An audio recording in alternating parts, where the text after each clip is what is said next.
Bom dia, meus amores, tudo bom com vocês? Bom, gente, hoje, nessa terça-feira, como de costume, nós teremos duas aulas. Uma aula de História e uma aula de Matemática.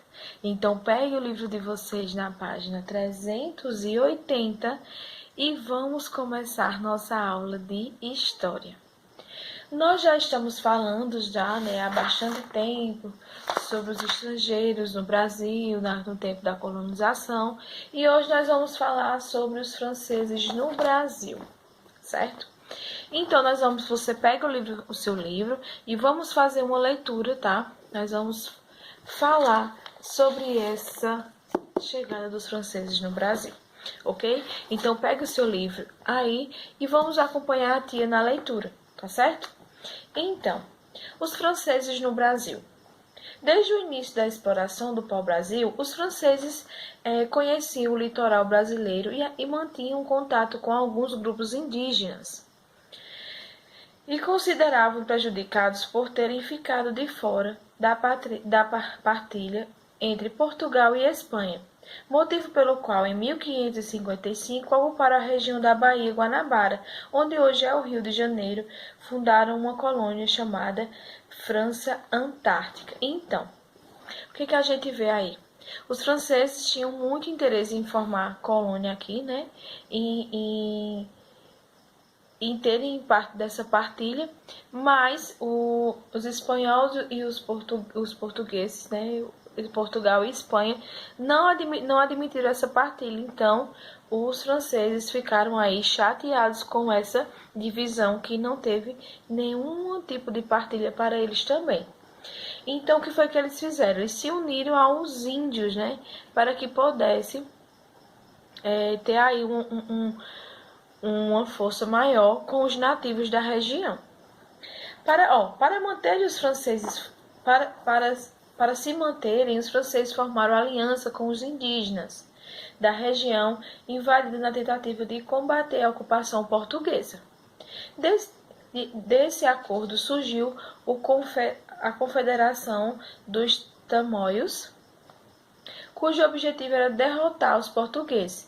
No entanto, os franceses foram expulsos em 1567, quando os tamoios foram convencidos pelos jesuítas a abandonarem a aliança. Então, os jesuítas convenceram aí, tá? Esse grupo indígena a desfazer essa aliança com os franceses. Então, ela durou de 1555 até 1567. Então, quer dizer que durou 12 anos essa união entre os franceses e os indígenas, certo? Ainda hoje podemos observar traços da cultura francesa no modo de vida e nos costumes do país. Atualmente usamos palavras como batom, croquete, baguete, omelete, maionese, champanhe, que são originárias da França. Além disso, muitos prédios espalhados pelo Brasil foram erguidos sob influência da arquitetura francesa e podemos contemplar sua arte em passeios ao ar livre pelas ruas das cidades. Olha só, nós já falamos aqui inúmeras vezes, né, sobre esse tipo de coisa. O Brasil ele é um país muito rico em cultura, né? E os franceses fizeram parte dessa influência. Os franceses fizeram parte dessa construção da cultura brasileira, onde nós temos a cultura africana, a cultura francesa, a cultura de Portugal e inúmeras outras culturas da Espanha. Então, nossa língua, como muita gente sabe, é uma língua mais difícil de aprender por esse motivo, por ser uma língua que tem várias culturas. Como aqui diz, nós temos várias influências na nossa língua que são aí de outras culturas, né? Como o que foi citado aqui, batom, croquete, são todos cultura da língua francesa. Então, nós aderimos a essa cultura e nós falamos muito. Então, por esse motivo que nossa língua é uma língua mais difícil de se aprender, porque nela contém vários outros tipos de cultura, certo? Então, aí no livro de No livro de vocês tem uma imagem, certo? Onde vocês vão analisar aí. É uma arquitetura bem, né, francesa, onde hoje nós achamos nós temos bastante essa arquitetura no Brasil que são tombadas, né? Onde as pessoas não podem mexer em sua estrutura. Mas hoje está muito moderno e onde as pessoas modificaram muitos os prédios, mas existem alguns aí pelo Brasil e esse é um deles, tá? Esse aqui está localizado no Rio de Janeiro, tá? Ele foi construído no século XIX, para você ver, né?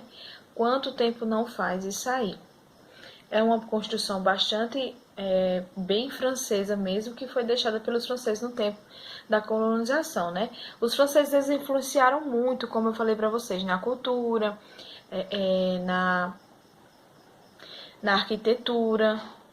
Eles eram bastante caprichosos e pelo que você vê aí na imagem, você já está vendo que é uma arquitetura muito detalhada, muito bonita mesmo. Então, eles influenciaram bastante na cultura e na arquitetura do Brasil, certo? Então, agora vamos para a cidade de São Luís. Olha só. Em 1612, os franceses organizaram uma nova expedição. A outra não deu certo, né? Porque foi desfeita a união. Então, em 1612, eles tentaram uma nova expedição, com o objetivo de ocupar mais um trecho das colônias portuguesas na América. Dessa vez, escolheram Maranhão e iniciaram a construção da fonte de São Luís, que deu origem à cidade de São Luís, a atual capital do estado. Então, foi através disso que aconteceu aí a chamada capital, né? São Luís. Foi através dessa expedição que foi feita e organizada em 1612. O francês recebeu esse nome em homenagem a Luís VIII, né? Rei da França na época. Novamente, a ocupação não obteve sucesso e em 1515 os franceses foram expulsos do território. Tá vendo? Em 1641, os holandeses conseguiram invadir São Luís e permaneceram em território maranhense até 1644, quando foram expulsos pelos portugueses. Mais uma vez, observamos que a vinda dos europeus dos outros povos para o Brasil trouxe com eles marcas de sua cultura. Atualmente podemos encontrar em São Luís construções com arquitetura europeia e museus que retratam a história da cidade. Então aí também tem, certo, uma imagem que retrata bastante aí a arquitetura e a cultura deixada por esses europeus que chegavam ao Brasil e deixavam suas marcas, né? Por isso que o nosso Brasil ele é tão rico de cultura, porque nós tivemos vários tipos de culturas aqui no nosso país, né? Aí, esse estudo do texto, vocês têm uma atividade, tá? Um exercício para responder na página 382, certo? Onde vocês vão responder tudo relacionado o que a gente acabou de ler nas páginas anteriores, certo? Então, a partir disso, vocês façam o estudo, tá? Do texto, relendo, e respondam as questões que tem aí na página 382. Então, aí após vocês fizerem esse estudo do texto, né? Do conteúdo, vai ter uma pesquisa para vocês fazerem aí. É a sua vez. A pesquisa é a seguinte: em sua cidade, há marcas da passagem de diferentes povos na construção de prédios e monumentos? Se sim, explique quais são. Olha só, gente, na Rua da Igreja, né? Que na famosa Rua da Igreja, onde todo mundo conhece, né? Essa Rua da Igreja. Eu tenho certeza que vocês já perceberam, né? O tipo de arquitetura que tem ali naquela rua, né? Então, ali é uma arquitetura bem antiga das casas, certo? Não é uma arquitetura que foi feita de hoje, né? É uma arquitetura antiga e que com certeza ela tem influência aí de outros povos, certo? Por ser uma arquitetura bem diferenciada. Hoje não, que tem algumas casas que já foram modificadas, mas ainda tem várias casas aí com arquitetura bem antiga, que hoje não se pode, né, ser feito essa renovação, ter que manter ela do jeito que ela é, né? Então aí vocês vão fazer essa pesquisa, vocês vão analisar, vão pesquisar como é que essa cultura, como é que foi feita essa arquitetura, se ela é influenciada por outras etnias, outras culturas, ou se não, ou se é uma cultura realmente do nosso lugar, certo? Se era assim as construções anteriores.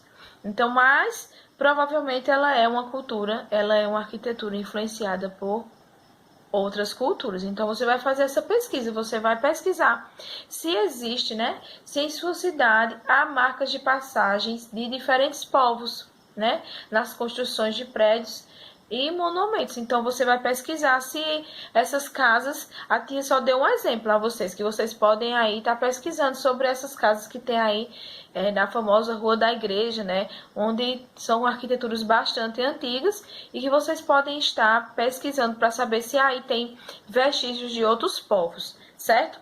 Então, façam essa pesquisa, tá certo? Coloquem no caderno de vocês de história e qualquer coisa vocês perguntam para a tia, que a tia ajuda vocês, tá certo? Beijo, meus amores, até a próxima aula.